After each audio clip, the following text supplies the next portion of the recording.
আসসালামু আলাইকুম। আশা করি সকল বন্ধুরা ভালো আছেন। তো সকালবেলা এসেছি, তো ধান খেতে জাল পেতেছে কারেন্ট জাল। আর কারেন্ট জালে কী পরিমাণ মাছ বেঁচে থাকে তো অবশ্যই ভিডিওটি দেখবেন। আর বন্ধুরা ভালো লাগলে অবশ্যই চ্যানেলটি সাবস্ক্রাইব করবেন।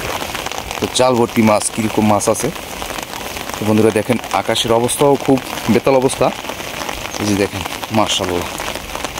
আজকে দেখাবো আপনাদেরকে গ্রামগঞ্জের মাছ ধরা, সরাসরি একদম কাছে থেকে। তো দেখেন আকাশে কিন্তু ডাক দিয়েছে,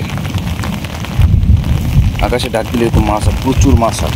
আর ধান খেতে মাছ, কী পরিমাণ ধান খেতে মাছ বেজেছে সেটা আপনাদেরকে দেখাবো। আর এই দেখেন, মাশাআল্লাহ, আলহামদুলিল্লাহ। আজকে মাছ দেখে অবাক হয়ে যাব যে এত পরিমাণ মাছ বেজেছে। দেখলে বিশ্বাস করবেন। ও এখানে বড় বড় পুঁটি মাছ, শিং মাছ দেখেন, ফুলের মতো গেঁথে আছে। ওয়াও, ওরে বাবা বাবা রে বাবা রে, এটা কি বেজেছে? সাপ, বড় সাইজের সাপ। এই যে দেখেন, জাল ভর্তি মাছ, জাল ভর্তি মাছ, ওরে মাছ রে। দেখেন হেভি মাছ বেজেছে আজকে।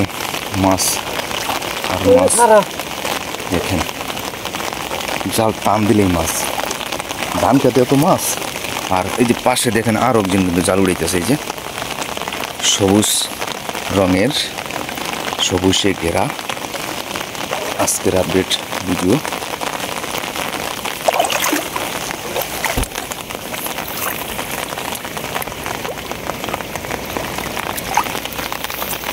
ওহ রে, শান্তি রে, জাল ভর্তি মাছ।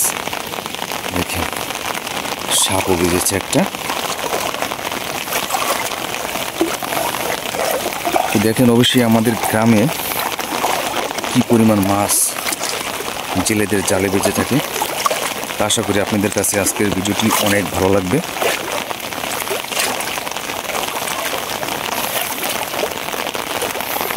দেখেন ধান খেত, ধান লাগিয়েছে। এই বর্ষার সিজনে যে ধানটা আসে সেটা সে আউশ ধান বলে, সেই ধানটাকে আউশ ধান। আউশ ধান খেতে পেতেছিল ওই জালটি।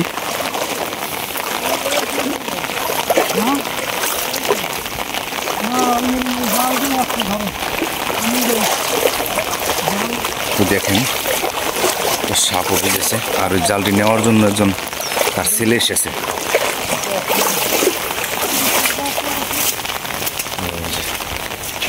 এখন দেখাই আপনাদের